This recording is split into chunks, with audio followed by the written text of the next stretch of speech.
तो बच्चों आज हम आपको दिखाएंगे 2020 का प्रश्न पत्र। ठीक, तो 2020 में आपका फिजिक्स का जो पेपर था वो किस तरह से आया था, क्योंकि 2019 के बाद 20 का क्वेश्चन पेपर है। आपको यहाँ एमसीक्यू दिखाए गए हैं। एक कोण वाले प्रिज्म के पदार्थ का अपवर्तनांक √2 है, न्यूनतम विचलन को 90 - a है, तो ए का मान बताना है। लैम्बडा तरंगदैर्घ्य का एक प्रकाश सुग्राही पृष्ठ पर गिरता है जिसका कार्यफलन इतना है। इलेक्ट्रॉन उत्सर्जन कब होगा? ये बूलियन, ये पाठ्यक्रम में सम्मिलित नहीं है ये वाला क्वेश्चन, ये उसका है, ये दोनों है, ये दोनों क्वेश्चन है आपके पेपर में, ये दोनों, लेकिन ये पाठ्यक्रम में अब नहीं है। ये लॉजिक गेट से आया था क्वेश्चन। इसके बाद ये देखेगा चैप्टर नंबर 1 फर्स्ट बुक से आया हुआ क्वेश्चन है। एल भुजा का एक वर्ग है ABCD, जिसके कोनों पे A और C पे Q1 आवेश है, B और D पे -Q आवेश है। ए पर स्थित आवेश साम्यावस्था में है, तो अनुपात बताना हमें Q1/Q2। 4 विकल्प में से R त्रिज्या के 2 संकेंद्रीय वृत्ताकार परस्पर लंबवत रखी है, दोनों में एक समान धारा I प्रवाहित करने पर परिणामी चुंबकीय आघूर्ण पूछ रहा है यहाँ पे। इसके बाद है 100 मेगाहर्ट्ज की आवृत्ति समतल विद्युत चुंबकीय तरंग x अक्ष की धनात्मक दिशा में गतिमान है। किसी बिंदु पर विद्युत क्षेत्र इतना दिया आपको 6 J वोल्ट पर मीटर है, चुंबकीय क्षेत्र का मान क्या होगा? 4 विकल्प में से। इसके बाद आगे चलेंगे। यहाँ एक एक नंबर के प्रश्न आपके सामने देखने को मिलते हैं। प्रदर्शित परिपथ में A और B के बीच तुल्य प्रतिरोध क्या है? आपको ये डायग्राम दिखाया गया है। प्रकाश की चाल वर्तमान की 1/3 हो जाए तो बंधन ऊर्जा पर क्या प्रभाव पड़ेगा? कितना बढ़िया क्वेश्चन। 3000 एंगस्ट्रॉम वाली विद्युत चुंबकीय तरंग की आवृत्ति क्या होगी? LCR परिपथ की अनुनादी आवृत्ति के लिए जेड के बीच ग्राफ और अनुनादी आवृत्ति का दिखाइए। दिए गए चित्र में परिनालिका में स्थायी धारा ऐसे B की ओर प्रवाहित हो रही है, प्रेरित धारा किस दिशा में होगी? यहाँ न्यूमेरिकल दिखाया गया। 2 बल्ब है जिसपे 60 वाट, 220 वोल्ट, 40 वाट और 220 वोल्ट लिखा। 220 वोल्ट से श्रेणी क्रम में जोड़ा जाता है, तो बल्बों की हमें कुल शक्ति निकालनी। न्यूमेरिकल है। आगे चलेंगे सेक्शन C पे। ये आपके आते हैं 2-2 नंबर के, तो जिसमें आपसे कह रहा है ना वोल्टता नियंत्रक पे जेनर डायोड का कार्य कैसे करता है, तो ये पाठ्यक्रम में क्वेश्चन नहीं है, ये वाला नहीं है। हाइगेंस का अपवर्तन सिद्धांत ये है। 100 वोल्ट के विभवांतर से त्वरित इलेक्ट्रॉन की दीर्घवृत्तीय तरंग दैर्घ्य क्या होगी? देखो इस वाले क्वेश्चन को आप इस वाले फॉर्मूले से कर सकते हैं। लैम्बडा बराबर 12.27/√V एंगस्ट्रॉम। सीधा V का मान आप यहाँ रखेंगे। बड़ा सिंपल क्वेश्चन था। E1 E2 आपके विद्युत वाहक बलों को श्रेणी क्रम में जोड़ने पर यह दिया गया है न्यूमेरिकल। 300 सेंटीमीटर दूरी पर प्राप्त होता है। E2 विद्युत वाहक बल की सेल को हटा लेने से अवक्षेप बिंदु 100 सेंटीमीटर पर प्राप्त होता है। सेलों के विद्युत वाहक बलों का अनुपात ज्ञात कीजिए। केवल E2 सेल के लिए अवक्षेप बिंदु कितनी दूरी पर प्राप्त होगा? ये किरचॉफ सरल परिपथ से आया है। दिए गए परिपथ में धारा का मान ज्ञात कीजिए और A और C के बीच विभवांतर बताना आपको इस क्वेश्चन में। देखिए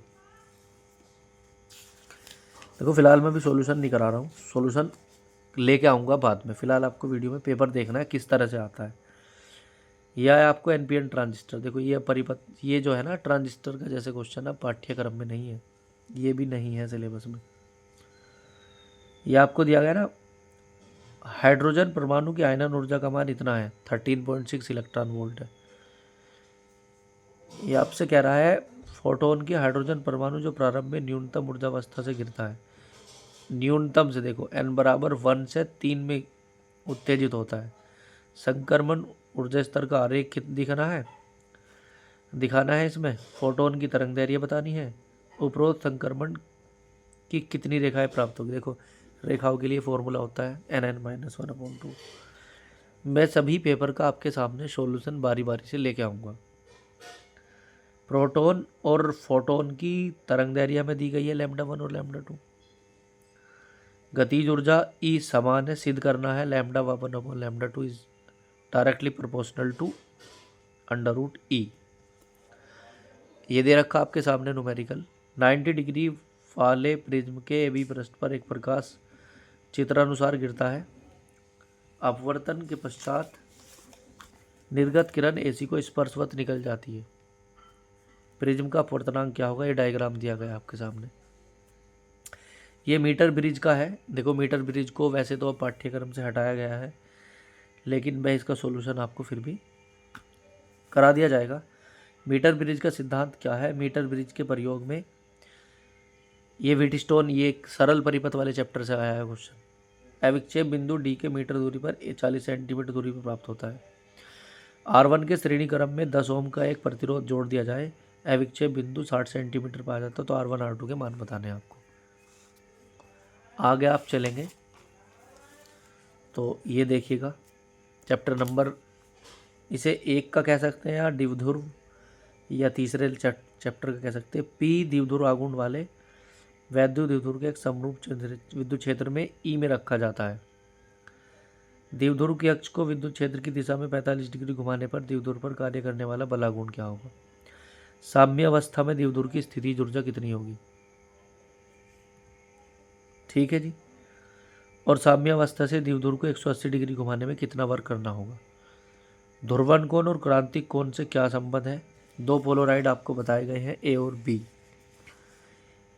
A की तीव्रता 64 वाट पर मीटर स्क्वायर है। अध्रुवित प्रकाश को होता है। पोलोराइड B को 30 डिग्री घुमाने से निर्गत प्रकाश की तीव्रता कितनी होगी। एम्पियर का परिपथीय नियम क्या है।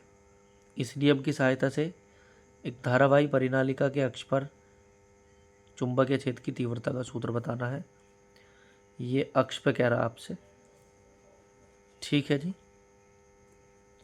बायोसेवर्ट का नियम क्या है। इस कुंडली की सहायता से वृत्ताकार कुंडली में अक्ष पर चुंबकीय क्षेत्र का फॉर्मूला स्थापित करना है। इसमें यह भी डेरिवेशन है। किरचॉफ के नियम से इस परिपथ को, इस सिंपल सर्किट को हमें क्या करना है, सोल्व करना है, हल करना है इस न्यूमेरिकल। आगे चलेंगे तो ये गेट अब हटा दिए गए हैं, लॉजिक गेट वगैरह, and gate, not gate, not, ये चैप्टर था नो, इसका तो ये अब हटा दिया गया, ये तो अब है ही नहीं सिलेबस में। देखो ये क्वेश्चन भी ऐसा है जो उससे आया है, ये भी हटा दिया गया है सिलेबस से। औसत आयु का 6 नियतांक में क्या संबंध है। रेडियो एक्टिव पदार्थ की माध्य आयु क्रम से अल्फा और बीटा है 1620 वर्ष और 405 वर्ष है। वो समय बताना है हमें जब इस पदार्थ से अल्फा और बीटा के साथ उत्सर्जित होने वाले पदार्थ का 3/4 भाग क्षय हो जाता है। log 4 की वैल्यू आपको दी गई है। वैसे क्वेश्चन अब है नहीं, कट है ये सवाल। ये पर्सन अच्छा पर्सन है। देखो ये बहुत आता है, 5 नंबर का क्वेश्चन। एक तारे प्रारंभ में 10 की घात 40 न्यूट्रॉन में निम्न परिक्रम जाता है। देखो 1h2 plus 1h2 arrow 1h3 plus 1h1, 1h2 plus 1h3 arrow 2h4 plus 0n1। तो आपको बताना है के द्वारा उत्पन्न ऊर्जा करता है। यदि तारे द्वारा विकिरित औसत ऊर्जा 10 की घात 16 वाट है तो तारे में न्यूट्रॉन की आपूर्ति लगभग कितने समय पश्चात हो जाएगी। द्रव्यमान दिया 1h2 का इतना, 1h1 का इतना, 0n1 का इतना, 2h4 का इतना, 1 mu 931 MeV के बराबर हमें दिया गया है। ट्रांसफार्मर का सिद्धांत बताना है इसमें, किस सिद्धांत पे काम करता है। और यहाँ बताना है एक आदर्श ट्रांसफार्मर है